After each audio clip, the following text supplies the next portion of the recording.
예, 가장 뜨거운 쟁점을 두고 여야의 대표 토론자들이 정면으로 맞붙습니다. 오늘의 이슈는 이혜훈 후보자 지명철회 후폭풍입니다. 양지열 변호사님, 강전애 변호사님, 전수미 민주당 대변인님 나와 계십니다. 안녕하세요. 네, 안녕하세요. 예. 결국에는 이제 대통령실에서 어제 전격적으로 지명 철회 방침을 밝혔습니다.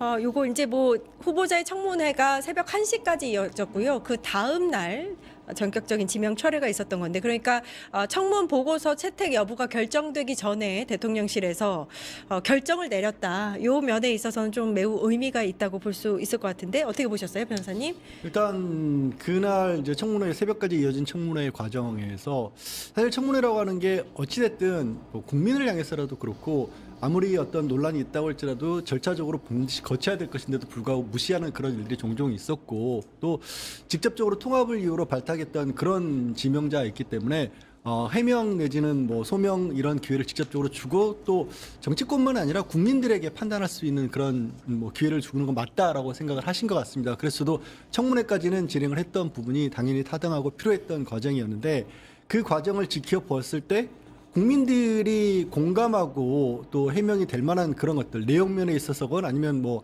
공감의 정서적인 면에서든 그런 면을 찾지 못했었고 그래서 자진 사퇴까지 기다리기보다는 대통령께서 본인이 직접 이게 내가 잘못 인정을 했다라는 부분을 책임지는 자세로서 철회를 선택한 것으로 보이고요. 그만큼 또 어떻게 보면은 자신의 결정에 대해서 잘못이 있다라고 인정하고 책임을 지겠다는 자세를 보인 것 자체는 굉장히 좋다고 생각을 합니다. 예. 국민의힘에서는 어떻게 바라보고 계세요? 그렇죠. 이혜훈 후보자를 처음에 지명을 했을 때 처음에 깜짝 놀랐던 건 보수 쪽 인사여서 놀랐던 거거든요. 그런데 그 다음에 뚜껑을 열어보니까 이분이 어떠한 보수 쪽의 인사여서 저희가 반대를 한다는 것을 넘어서서 법적으로 문제가 있다라는 의혹들이 끊임없이 제기가 된 거죠. 처음에는 이제 뭐 보좌관들에 대한 갑질 이런 것들부터 해서 굉장히 크게 다가왔던 것은 아무래도 그 반포 아파트 문제가 아닌가. 그리고 우리 국민들께서 가장 예민한 게 크게 세 가지가 있잖아요. 부동산, 입시, 병역. 트리플 크라운을 이분이 바로 달성을 하신 거예요. 병역도 그 아들이 공익 요원하는 뭐 위치라든지 이런 거에 대해서 의혹이 있었는데 워낙 부동산과 입시에 관심이 집중되다 보니까 병역 쪽은 제대로 이야기조차 하지 못했었거든요. 대통령께서 협치를 생각하시고 능력에 따라서 탕평 인사하시겠다는 것에 대해서 저는 사실 개인적으로 굉장히 좋은 선택이었다라고 생각을 했습니다만 이 정도 문제는 청문회를 하기 전에도 이미 많이 언론을 통해서 보도가 되었고 그때 이혜훈 후보자가 청문회에서 말씀드리겠습니다라고 했습니다만 제대로 된 해명이 되지 않을 거라는 거는 어느 정도 예상이 된 부분들이 있었다고 봅니다.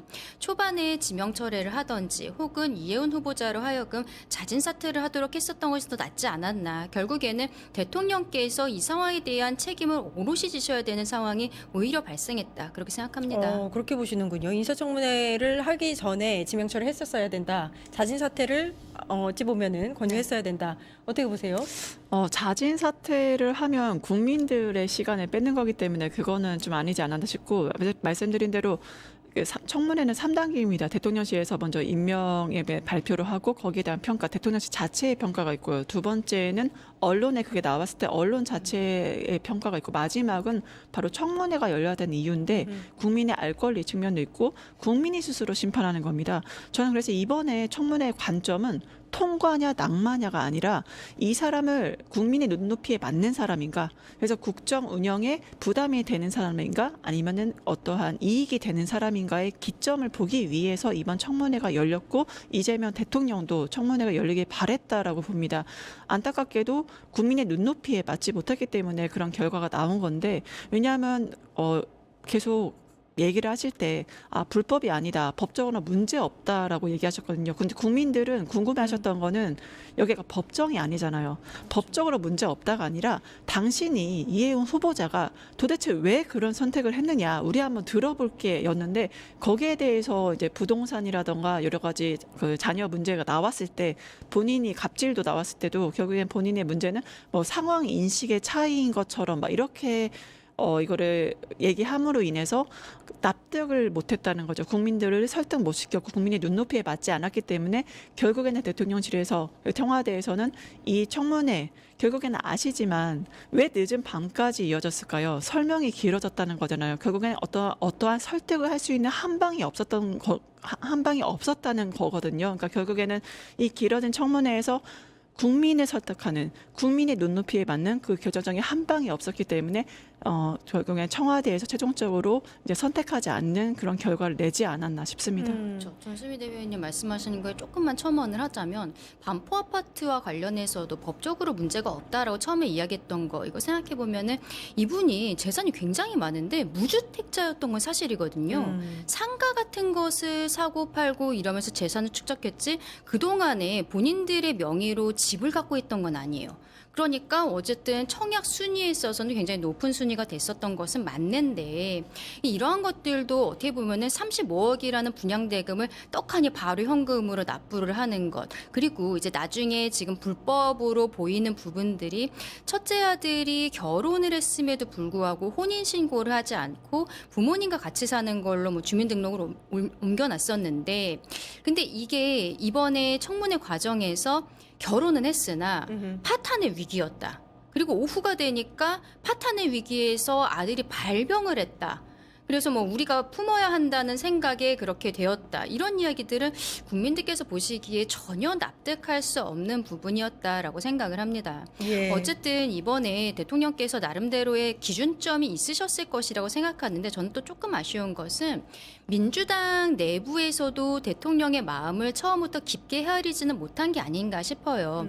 대통령께서 이혜훈 후보자를 지명을 하셨을 때 국민의힘은 당연히 반대를 하는 거겠지만 민주당 입장에서는 그래도 대통령의 의지에 좀 힘을 실어주는 발언들이 나왔어야 됐다고 생각하거든요. 근데 초반에 우후죽순이었죠. 발언들이 정돈돼 있지 않았어요. 그러니까 굉장히 반대한다라는 의견을 아예 명시적으로 표명한 의원들도 있었던 것. 근데 이 과정에서 왜 이혜훈이어야 하는가에 대해서 대통령께서 국민까지 가기 전에 본인 편도 설득을 못하신 부분 분명히 있는 것 같다. 아쉽다 생각합니다. 예. 그러니까 아까도 말씀드렸지만 청문 보고서 채택 전에 지명 처리를 대통령실에서 결정을 했다는 거 굉장히 빠르게 결단을 내린 건데 이게 여론 악화 때문일 수도 있겠다. 왜냐하면 이제 리얼미터 에너지경제신문 의뢰로 지난 19일에서 23일 진행됐던 여론조사를 보면 53.1% 지지율이 나왔는데 이 부분에서 부정평가가 42.1%로 전주보다 0.1%포인트가 늘어났어요. 근데 이 시기를 보면 사실 코스피가 5,000피 찍지 않았습니까? 오히려 지지율이 올라야 되는 시기에. 근데 0.1%를 가지고 뭐 이렇게 지지율 내시는 반대 의견이 높아졌다라고 말하기는 아시겠지만 이제 오차범위 내에 들어도 정말 무의미한 정도의 그런 숫자라고 보이고요. 현재처럼 지금 뭐 대통령이 어쨌든 뭐 통합을 얘기하고 있지만 대한민국 전체의 정치적인 어떤 성향이 비춰봤을 때 그럼에도 불구하고 민주당 출신의 대통령이 53% 그리고 이거는 현재 민주당이 받고 있는 지지율에 비해서도 많은 지지율을 받고 있는 거거든요.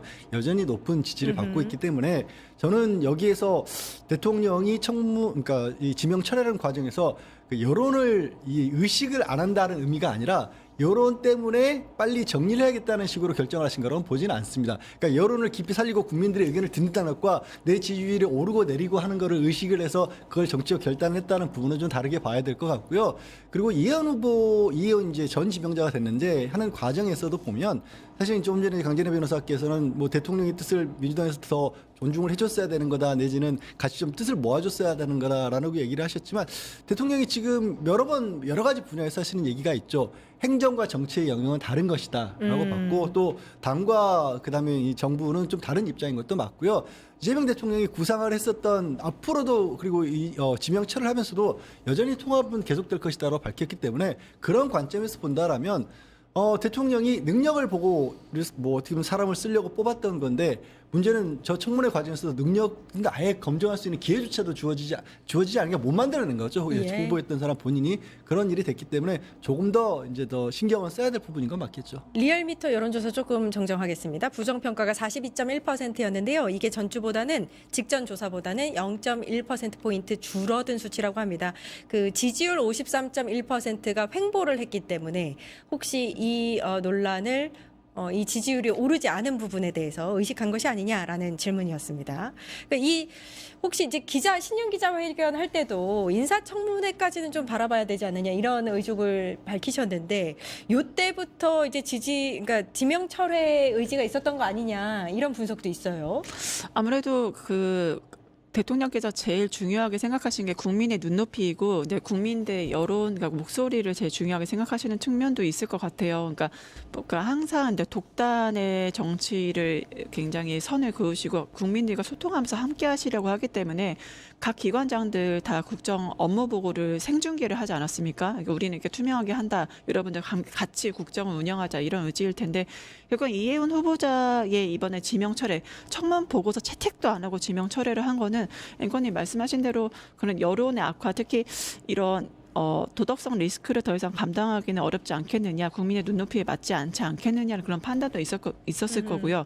말씀하신 대로 코스피 저희가 5천을 찍었는데 그거에 대해서 지지율이 오히려 반등하거나 버텨야 되는데 이 이해운 청문회로 맞아요. 인해서 오히려 이제 상당 부분 그 코스피 5천의 효과가 좀 급감했다는 그런 분석들도 분명히 존재를 하는 것 같습니다. 그리고 특히 상대 진영을 기용하는 통합 인사라는 게 있잖아요. 그럼 통합 인사의 효과가 있어야 되는데 오히려 도덕성 리스크를 부각시킴으로 인해서 통합의 의미가 이제 좀 희석됐다는 그런 안타까운 그런 측면도 좀 있을 것 같고요. 그다음에 야권에 굉장히 세게 공세를 하고 심지어 여권 내에서도 굉장히 반발도 있고 그다음에 여론도 좀 안 좋아지는 그런 여러 가지 측면들을 다 고려를 해서 결국에 청문 보고서를 채택하지 않은 채로 지명 처리를 한 게 아닌가 싶습니다. 근데 그 사실 인사청문회에서 가족사까지 이렇게 드러내면서 어찌 보면 인사청문회에 이제 가장 큰 이게 피해자라는 표현은 맞지 않는 것 같고 지금 보면은 아무튼 상대 정부 인사를 이렇게 그 채용을 해서 발탁을 해서 지명을 한 건데 이렇게 이제 협치를 보여주고 싶었던 것 그러니까요. 같은데. 이렇게 되면 앞으로 정치하실 수 있는 거예요, 이 후보자님? 그러니까 이해운 후보자, 예, 이해운 후보자. 우리가 이분을 어떻게 되는 걱정할 거예요? 필요는 없을 것 같습니다만 이분께서 이 아파트 청약이 문제가 될 수 있다는 걸 생각하지 않으셨을까? 왜냐하면 너무 옛날 일도 아니고 이게 24년도에 있었던 예. 일이란 말이에요.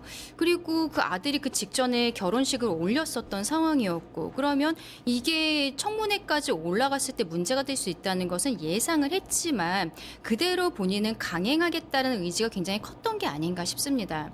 결국에는 지금 사실상 국민의힘에서도 어떠한 자리를 잡지 못하고 있는 상황에서 대통령께서 어떠한 이유에서인지는 모르겠습니다만 이해운이라는 사람과 우리 대한민국 경제를 같이 한번 살려보겠다라고 생각하셨던 게 본인 입장에서는 하나의 동아줄이 내려왔다고 생각하지 않았을까라고 생각을 해요. 그리고 여기에서 물러나면은 국민의힘에도 돌아갈 수가 없고 민주당으로도 갈 수 없는 굉장히 이제는 어디도 갈 수 없는 분인 거예요. 이분의 남아있는 어떠한 가장 큰 미션은 아파트를 지켜야 된다. 그게 아닐까라는 생각이 드는 부분들이 있습니다.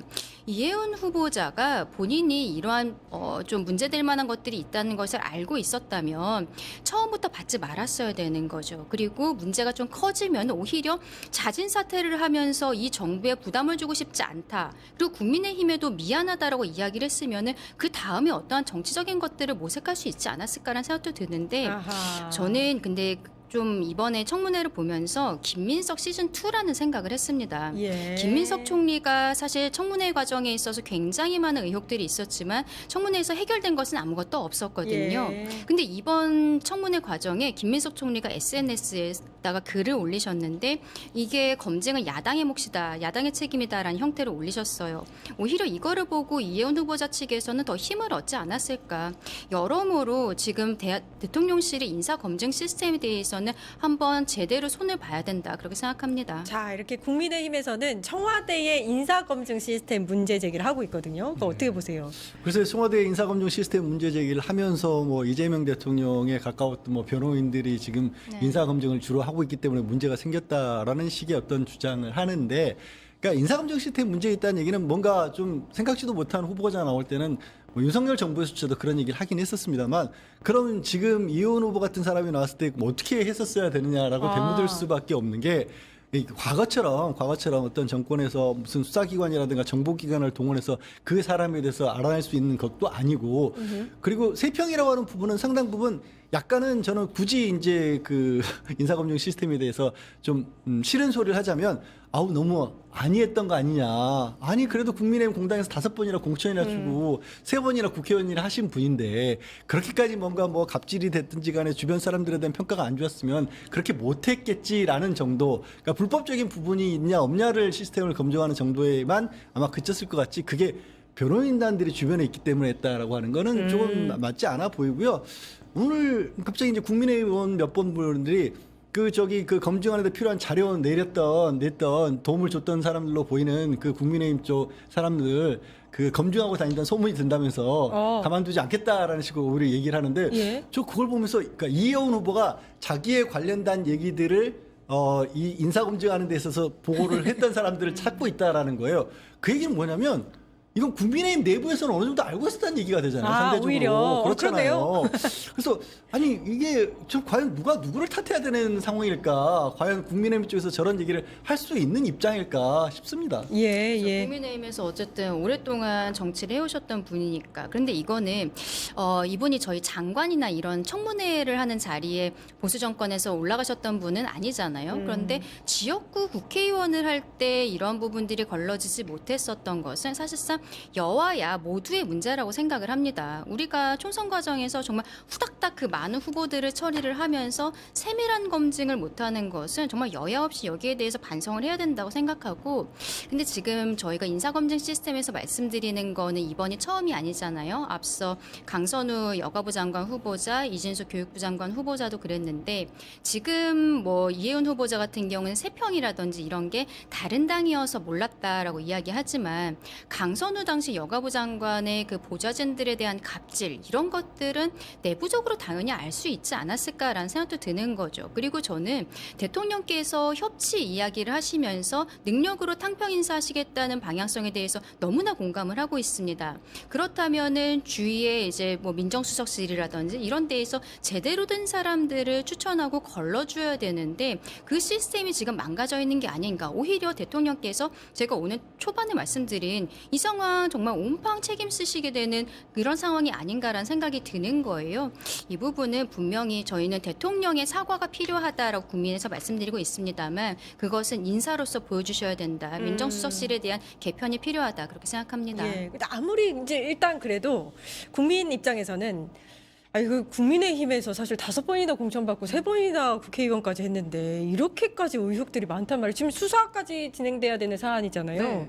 그 부분에 있어서는 일단 궁금증이 있긴 합니다. 네, 예. 맞습니다. 그리고 특히 이거를 뭐 검증이 없었다라고 하는데 아니죠. 검증이 없었다가 아니라 리스크에 대한 처리를 제대로 한 겁니다. 그러니까 한마디로 검증 실패가 아니라 검증을 해서 검증 결과로 바로 반영했다는 좋은 케이스가 될 수 있는 거죠. 왜냐하면 경찰이 이 논란이 있으니까 원칙대로 수사의 입장을 밝혔습니다. 여기에서 이재명 대통령, 그다음 대통령실, 청와대에서 할 수 있는 방안은 이거를 강행을 하든지 아니면 이런 것들을 반영을 해서 다시 국정으로 돌아가든지인데 후자를 선택했어요. 그러니까 이런 검증 과정에서 문제가 생기니까 아니야. 내가 찍은 사람이잖아. 그냥 가가 아니고 이 검증 과정에 따른 문제점을 반영해서 오히려 낙마시켰다. 그걸 청문 보고서 채택하지 않았다라는 저는 그 과정을 좀 보셨으면 좋겠고 말씀드린 대로 이혜훈 후보자 같은 경우는 대통령께서도 벌어가셨지만 세평이라던가 자료 수집에 있어서 상대 진영의 사람이기 때문에 상대적으로 좀 한계가 있었다는 걸 청와대도 자체적으로 좀 인정했다는 측면도 좀 알아주셨으면 좋겠고 예. 제일 중요한 건 인사 검증의 목적은요 완벽한 인물을 찾는 게 아닙니다. 이 국정 임무를 수행함에 있어서 문제 있는 사람을 걸러내는 작업인 거거든요. 그래서 인사 검증 작업은 문제가 있는지 없는지 이번에 걸러냈고 그걸 확실히 결과에 반영했다. 그렇게 보셔야 됩니다. 예. 그 아까 이제 양질 변호사님 말씀하신 게 배현진 의원의 그 SNS 글 말하신 거죠? 네, 맞습니다. 예, 이혜원 쪽박대로막 네. 보복하면 가만히 있지 않겠다. 저 근데 이거 보고 나서 느꼈던 게 뭔가 두렵나 무섭나. 아니 보복할 수 있는 여지들이 있기 때문에 그런 거 아닌가라는 생각을 할 수밖에 없잖아요. 네, 그러니까요. 그리고 처음에 이제 그 지금 강선우 전 후보자 같은 경우도 처음 논란이 됐던 게 아까 갑질 논란이었는데 네. 그때 국민의힘 쪽에 뭐 의원분들이 방송 나오셔가지고 그 갑질 논란 이미 여의도에서 파다했다 이런 얘기를 하셨어요. 네. 다 알고 계셨다라는 얘기인 거잖아요.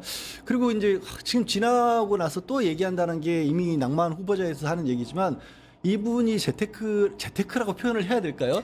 그분은 그런 것들을 재테크라고 생각을 하셨던 것 같아요. 그래서 예. 이 대통령실에서 앞으로 누구를 다시 통합을 하기 위해서 찾다 할지라도 재산 형성 과정이나 이런 부분을 조금 더 신경 써서 봐야 될 것 같은데, 그러니까 이분은 그런 일이 있었는데도 불구하고 그런 것들이 크게 문제가 된다기보다는 야, 기술적으로 법적으로 아들이 혼인만 아니면 혼인신고가 안 돼 있으면 청약 과정에 있어서는 또 점수가 높게 받는 거니까 괜찮은 거야라는 정도의 인식을 가졌던 거 아닌가 혹시. 아이고야.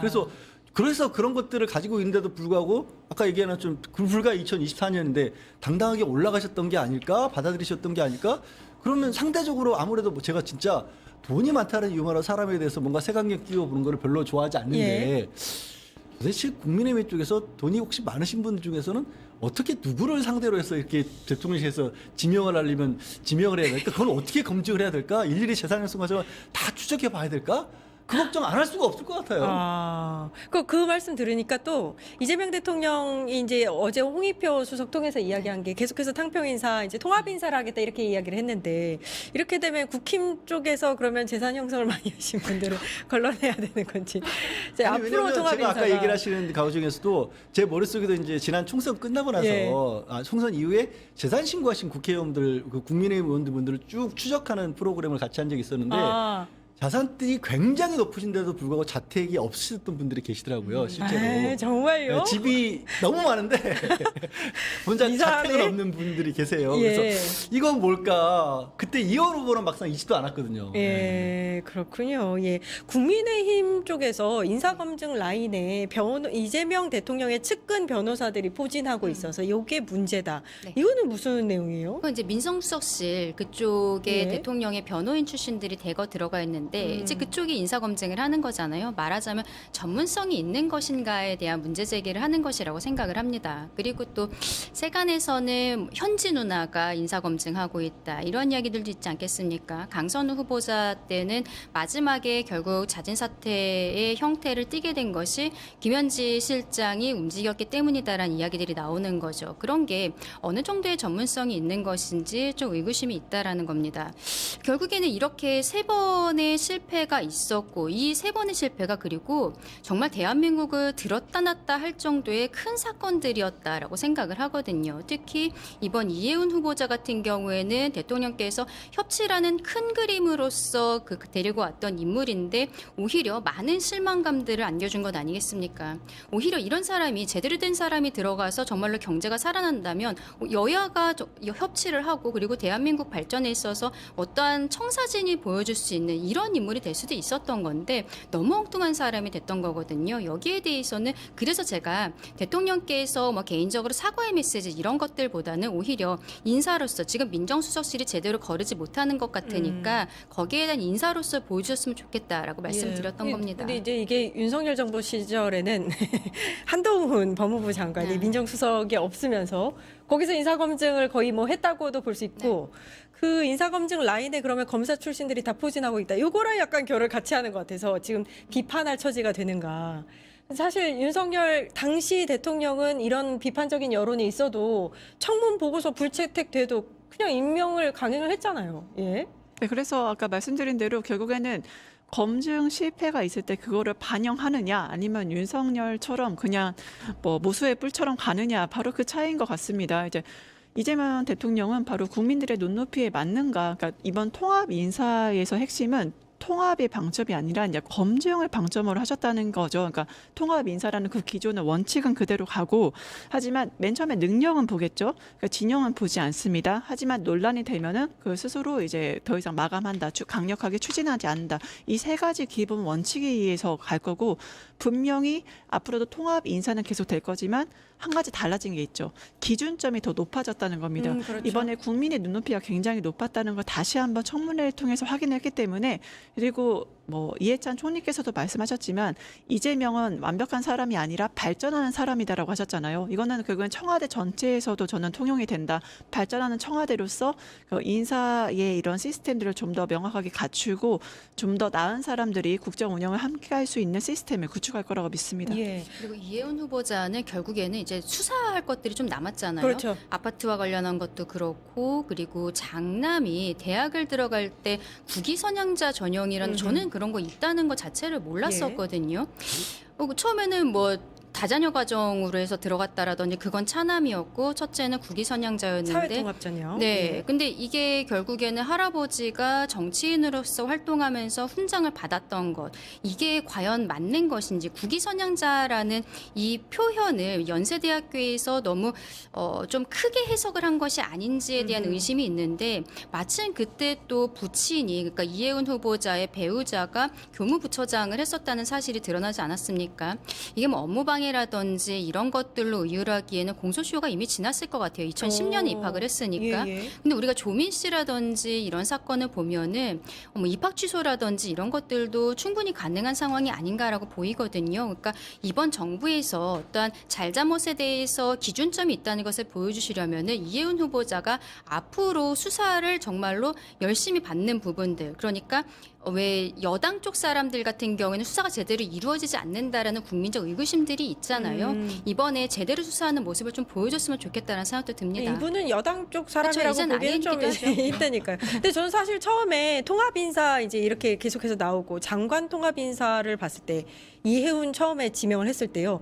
아, 이거 너무 괜찮다라는 생각을 했었는데 이렇게 아무튼 실패잖아요. 좀 어떻게 탈탈탈 털리는 모습을 보고 앞으로 이제 보수 쪽 인물 중에서 이렇게 지명을 하는 게 잘할 수 있을까 이런 생각이 들어요. 그러니까 그거에 제일 걱정이라니까요. 대통령실에서 분명히 그렇게 하시겠다고 했는데 예. 그러니까 뭐 지금 구체적인 어떤 실명을 거론한다고 한다라면 뭐 저도 알 수가 없으니까 또 뭐 이게 문제가 될 수도 있고, 그러니까 보수 진영의 큰 인물들이라고 꼽히는 사람들 중에서 이렇게 얘기가 나왔던 분들, 뭐 예를 들어 홍준표 전 시장이라든가 이런 분들도 얘기 있었지 않습니까? 유승민 전 의원도 무슨 총리설 대통령실에서 부인했지만 분명히 뭐 그런 얘기 있다라고 본인은 주장하기도 하고 그런 뭐 예. 근데 이제 그런 부분들을 보면 홍준표 전 시장님은 최근에 그러니까 국민의힘의 문제가 굉장히 많다라고 하면서 신천지 입당 의혹이라든가 적극적으로. 아니면 또 그 공천 헌금과 관련해서도 민주당보다 훨씬 많은 금액이 오고 왔어 막 이런 얘기를 하시는데 근데 본인도 당 대표를 지내셨거든요. 예. 그럼 본인은 그런 의혹부터 자유로울까라는 얘기도 하고, 유승민 전 의원 같은 경우에는 안타깝게도 본인의 그 자녀와 관련해서 채용 과정에서의 문제가 여전히 좀 명확하지가 않게 돼 있어요. 그래서 그런 분들마저도 이런 얘기가 나오는데 아까도 말씀드렸지만 그럼 국민의힘 넓게 봤을 때 국민의힘이 아니라 보수적인 전체로 봤었을 그러니까요. 때 대한민국이 참 보수라고 하는 이름을 쓰는 게 원래 보수는 원칙주의자이고 더 어떻게 보면은 그런 쪽이 또 좀 더 충실한 분들이어야 된다라고 알고 있는데 대한민국에서는 그 보수란 말이 그렇게 운영되어지 않았던 것 같다. 어디서 찾아야 되지? 좀 고민스럽달까요? 예. 이렇게 하다가 일단 이제 문제가 뭐냐면 아무튼 걸러냈어요. 근데 기획예산처는 지금 이제 신설되는 그러니까 정부 부처인데 이 초반부터 장관직이 이렇게 공석이면은 이거 제대로 일할 수 있겠는가 이런 뭐 의구심이 들긴 합니다. 네, 결국에는 청와대 이번 교훈으로 인해서 인사에 대해서는 이제 인사 실패가 아니라 기준을 재설정하는 단계를 예. 들어갈 것 같아요. 그래서 지금 이제 말씀하신 것처럼 기획예산처의 성격이 예산이나 재정이나 경제 이 전반적인 컨트롤 타워거든요. 그럼 뭘 해야 되냐?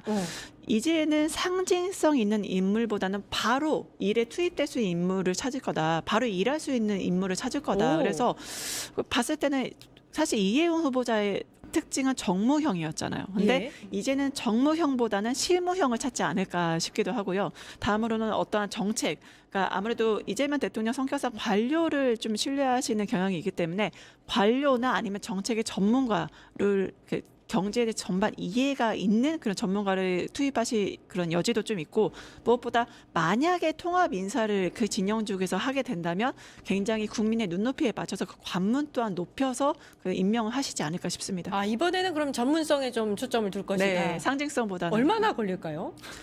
초단기로 이번에는 그래서 아마 좀 속도 바로 일할 수 있는 사람을 초단기로 임명하시는 수순으로 좀 가시지 않을까. 그래도 뭐 한 달? 그러면은 뭐 보통 경제부처 차관 출신들 이런 사람들을 아, 많이 장관으로 올리는 그럴 수 경우들이 있기 있겠네. 때문에 만약에 그런 결단을 하신다면 빠르게 진행될 수도 있겠다 예. 싶습니다.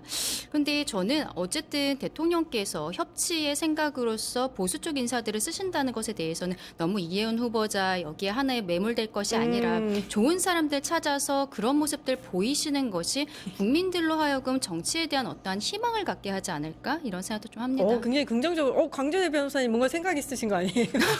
연락이 오면 지금 그러면 기다리고 계시는 활짝 웃으십니다. 재미있는 해석입니다. 변호사님 뭐 마지막으로 정리 한번 해주시죠. 글쎄요. 뭐 지금 상황이 기획예산처와 관련된 부분이 급하다고는 하지만 또 대통령이 워낙 강하게 직접적으로 많은 것들을 주도해 나가는 편이기 때문에 뭐 아까 얘기가 나온 것처럼 관료 출신에 대한 지명도 가능할 것도 같고요. 그리고 기재부라고 하는 곳에서 너무 독점적으로 일을 하는 바람에 이게 정부의 때로는 그러니까 정권의 어떤 향방과도 상관없는 일들을 했던 과거의 전력들이 있기 때문에 그런 부분에 대한 견제 조치로서 취했던 부분도 있지 않습니까? 분리라고 하는 부분이 그 부분에 있어서만큼은 여전히 효과를 보고 있으니까 또 그건 역시도 뭐 이게 잘못된 일이라고 보기에는 좀 이를 것 같습니다. 예, 인사가 사실은 굉장히 어려운 거예요. 그 좋은 사람 찾기 위해서 인사청문회라는 절차도 있는 거고 또 이렇게 국민 여론에 따라서 대통령이 결단 내렸던 걸 이제 지명 철회를 할 수도 있는 거고요. 이 모습들 보면서 좀 믿고 기다려보는 걸로 하죠. 예, 끝장 토론 여기까지 하겠습니다. 양지열 변호사님, 강전혜 변호사님, 전수미 민주당 대변인님 고생해 주셨습니다. 감사합니다. 고맙습니다. 감사합니다. 네, 저는 내일 4시 50분에 다시 찾아뵙겠습니다. 함께해 주신 여러분 감사합니다.